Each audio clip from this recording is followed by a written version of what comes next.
আপনি নাকি মাম্মাস বয়, আর মাম্মাস বয়কে বিয়ে করলে নাকি একটু প্রবলেমে পড়তে হয়, is it true? I don't think তাহলে মেয়েরা কেন মাম্মাস বয়কে বিয়ে করতে চায় না? সবাই একটু অবাক হয় যে আমি কাজের জায়গাতেও আমার আম্মুকে ইনক্লুড করেছি। পরিবার সম্পর্কে একটু জানতে চাই। আমি শুনেছি আপনি নাকি ধনী পরিবারের একজন মানুষ। এটা মানুষ বলে, বাট আমি মনে করি আমি মিডল ক্লাস বিলং করি। আমার পরিবারে আমার বাবা রয়েছে, মা রয়েছে, আর আমার একটা ছোট বোন, ও এখন ফ্রান্সে থাকে।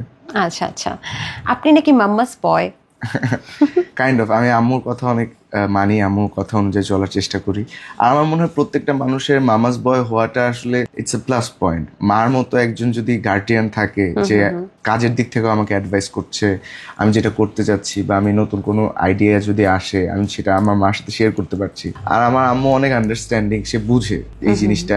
আর গান জিনিসটা আসলে আম্মুর কাছ থেকে পাওয়া। আম্মু আবার গান অনেক পছন্দ করে, আম্মু গান গেতে ভালোবাসে, মাশাআল্লাহ। সো ওইখান থেকে আমার আসলে গানের প্রতি ইন্টারেস্টটা আসে। আচ্ছা, সেক্ষেত্রে এই যে মামাস বয়, দেখি যে আপনাকে নাকি আন্টির সাথে কথা হচ্ছিল, আন্টি আজকেও এসছেন এবং আন্টি বলছিলেন আপনাকে সব জায়গায় এখন নিয়ে যায়, তো সব সময় সব জায়গায় আম্মুকে নিয়ে যান, মানুষ বলে না যে মাকে নিয়ে কেন আসে, এরকম কথা শুনেছেন?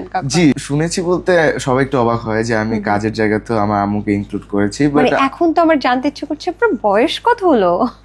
না, আসলে আম্মুকে নিয়ে আসার একটা কারণ হচ্ছে কি, আম্মু সবসময় আমার সেফটিটা অনেক ইনশিওর করতে চায়। সে অনেক টেনশন করে, যেহেতু একমাত্র ছেলে, সো সেই তার টেনশনের জায়গা থেকে সে যাতে রিল্যাক্স থাকে, এই জন্য আম্মুকে নিয়ে সব জায়গায় যাওয়া। বাহ, চমৎকার।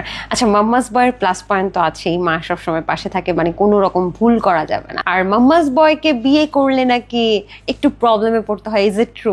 না, ইটস নট রিয়েলি ট্রু। হ্যাঁ, না, আই ডোন্ট থিংক। তাহলে মেয়েরা কেন মাম্মাস বয়কে বিয়ে করতে চায় না? এটা আসলে এক একটা মেয়ের এক এক রকম পার্সপেক্টিভ থাকে, সবার থিঙ্কিং সেম না, so everybody have a different thinking. So এটা আমি চিন্তা করি যে যার আন্ডারস্ট্যান্ডিং তারা আরো বুঝবে যে না, ছেলেটা যেহেতু মায়ের কথা শুনছে তাহলে বউয়ের কথা শুনবে। হ্যাঁ, কথা শোনাটাই স্বাভাবিক। আচ্ছা, মাম্মাস বয়কে বিয়ে করার সুবিধা এবং অসুবিধা তিনটা করে বলেন। সুবিধা আর অসুবিধা?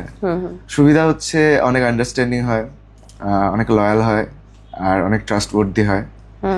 আর অসুবিধা, আমি কোনো অসুবিধা দেখি। কোনো অসুবিধা নেই? না, কোনো অসুবিধা নেই।